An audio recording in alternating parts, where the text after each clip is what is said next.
Welcome to Everyday Reviews. Earlier on this year, we had a look at the brand new KONA.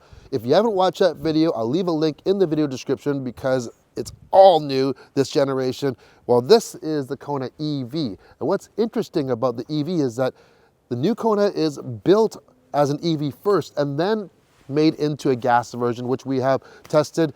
The previous version was a gas version converted into electric. So this has a lot of advantages. There's a lot of goodness in this.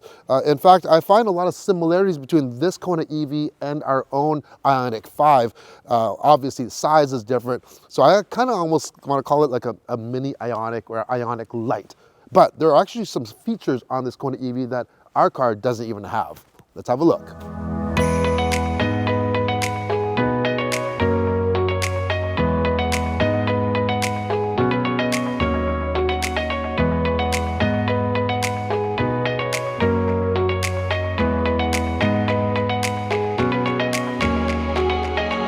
All right, let's start with the exterior looks. What do you think about it? It's definitely different. It's a lot edgier. As mentioned, this is built off an all-new, brand new platform for this second generation KONA. It's now grown in size, giving owners more usable space while maintaining still a fairly compact footprint. The wheelbase has been increased by 2 inches and the overall length is almost 6 inches longer, so quite a bit bigger, and it's about 1 inch wider as well. This EV shares the same LED light bar and headlamps in the front, which are pulled all the way to the edges, has a very kind of like a cyber RoboCop type of look. And the EV omits a grille because this is an EV, but it does have active grille shutters to allow airflow. Under the hood, you will find a small front, maybe good for your charging cable, your V2L adapter, which this has, so it allows up to 1700 watts of power to be able to go the other way, bi-directional, so you can power a lot of your household appliances or to power your tailgate or camping activities. On the side, you'll see the armor-like wheel arches and sharp character lines, almost a little Ioniq 5 like with some of those crease lines. Unlike the N-line gas version though, that comes with 19-inch wheels, the EV in this top Ultimate trim gets 17-inch alloys. Remember, in EV land, bigger wheels equal less efficiency, which equals less range. Open the back, which is a manual liftgate. I do get spoiled with the power lift on our Ioniq 5, and sometimes I wait for it to open after unlatching it. Cargo room has been increased by 33%. You lift up the floor, you have more storage space, plus the floor has 2 steps, so you can lower it for maximum room, or you can raise it to the second level to be even when the rear seats are folded down. Cargo area with the seats up, 723 liters, 1803 with the seats down. Let's hop in and go for a drive. Once you step into the new KONA, the first thing that you realize is just how much more room there is inside here compared to the previous generation. Of course, we mentioned this is a larger platform, it's a larger vehicle, and that extended wheelbase also helps as well. But yeah, you just feel like this is not like a subcompact by any means or anything, and you have so much headroom and just lots of legroom. We'll talk about the rear seat legroom in a bit. So yeah, it's very, very fresh looking, and compared to the Ioniq 5, I think I like this interior better. There are some very similar things. For instance, you get the dual 12.3-inch screens up front, but this has this is the internal code, by the way, the CCNC system. And so it's their new infotainment media system. And the bonus of this system, which we have seen also lately on the new Ioniq 5N, as well as the new Hyundai Santa Fe, which is coming out in early 2024, is that, first of all, the graphics are so much more clear. I really like the interface. You also get wireless Apple CarPlay and Android Auto. That comes standard with it.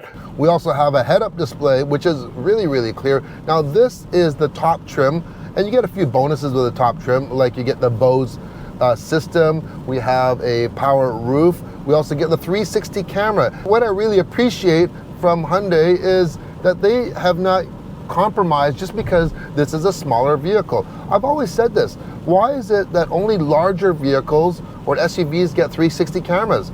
Every car, regardless of size, can benefit from that. Hands down, I love that option for sure. We also get heated and ventilated front seats, a power driver's seat, a heated steering wheel.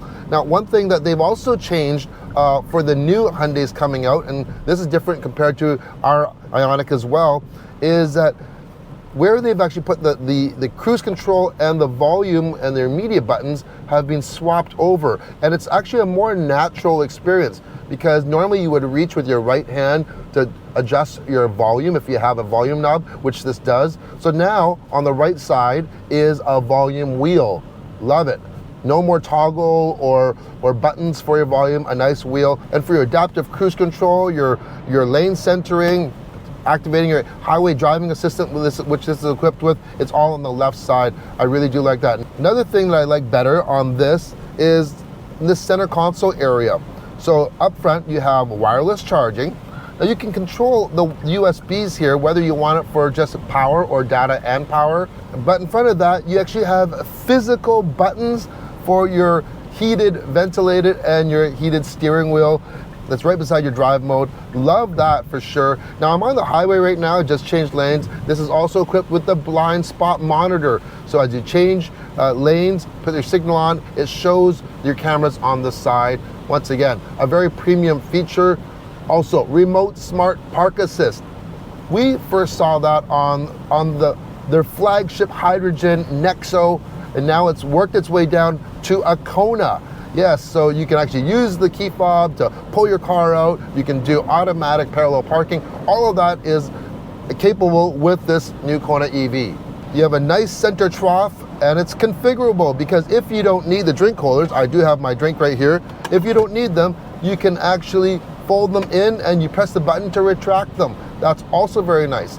With this new system as well, digital key on this top trim, so you don't even need a key fob, which, by the way, I gotta say, I am not a fan of these brand new key fobs from Hyundai. Yes, they do say the H, but I prefer the older key fob. I just don't think they just don't look very good. That's my opinion, but anyways, it's a small thing. This interior color, by the way, is called Sage Green. I can see a little bit of green in it. It's kind of a green-gray. I like the yellow accents that you see here, and on the front it has a nice touch. So, onto the back.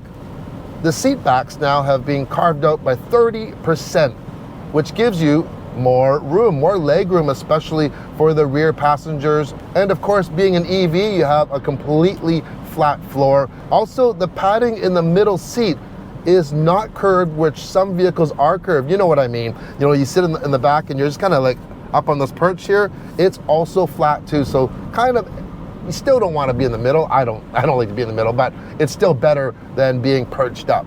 And for those wondering, those rear windows roll all the way down, perfect for kids that don't like the half rolled up windows. All right, on to the drive. What is powering this EV? Well, underneath us, there is a 64.8 kilowatt hour battery. Now this is the larger out of the two.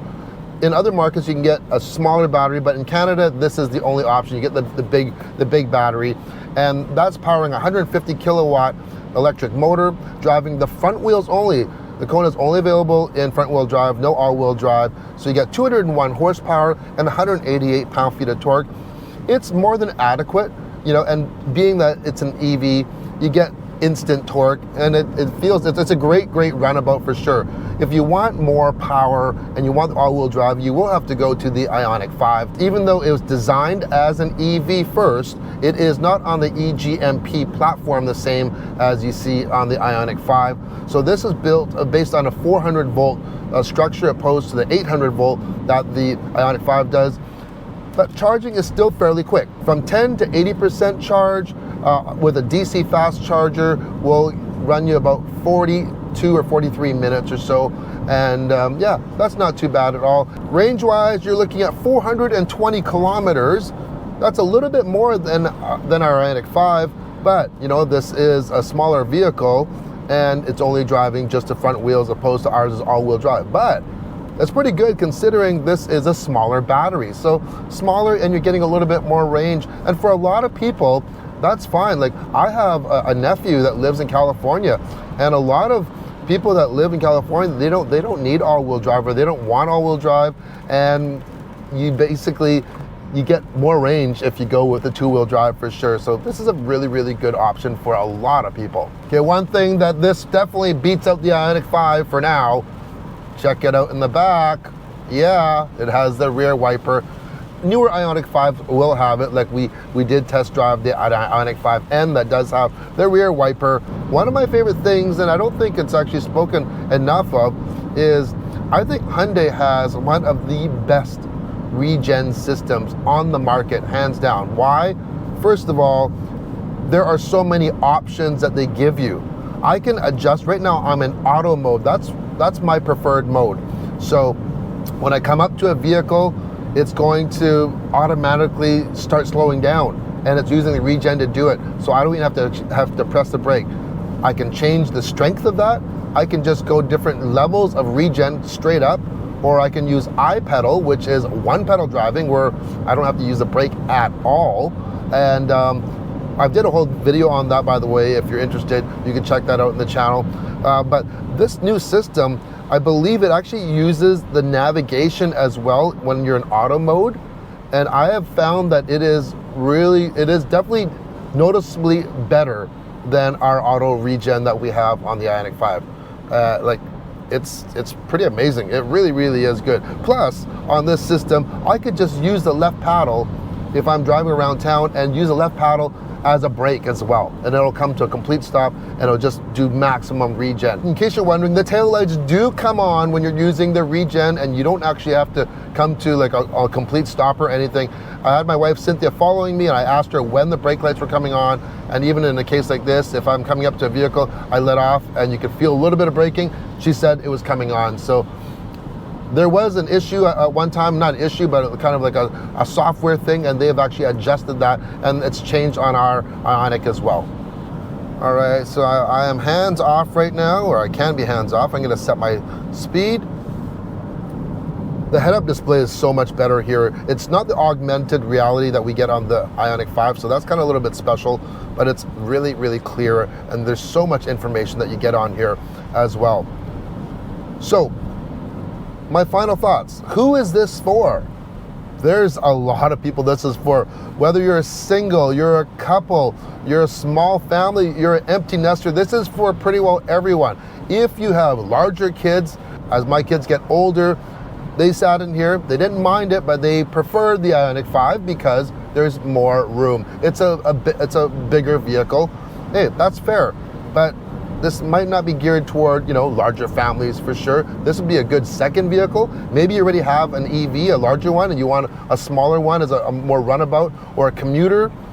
Perfect car. There's no compromise, as I mentioned. You get all those features that you would get on a premium car: the ventilated seats, head-up display, Bose stereo, 360 camera. You get it all in this small package, which isn't that small anymore.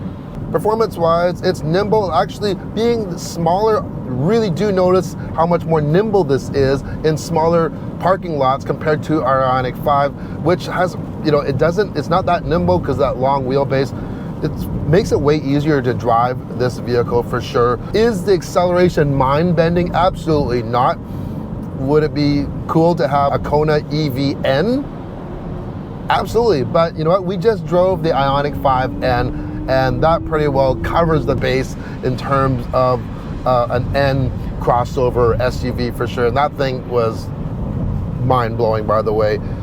Highly recommend you watch that video. I love watching that video every time. But anyways, yeah, what do you think of this new KONA EV? Leave a comment below, and we'll see you in the next video. Ciao.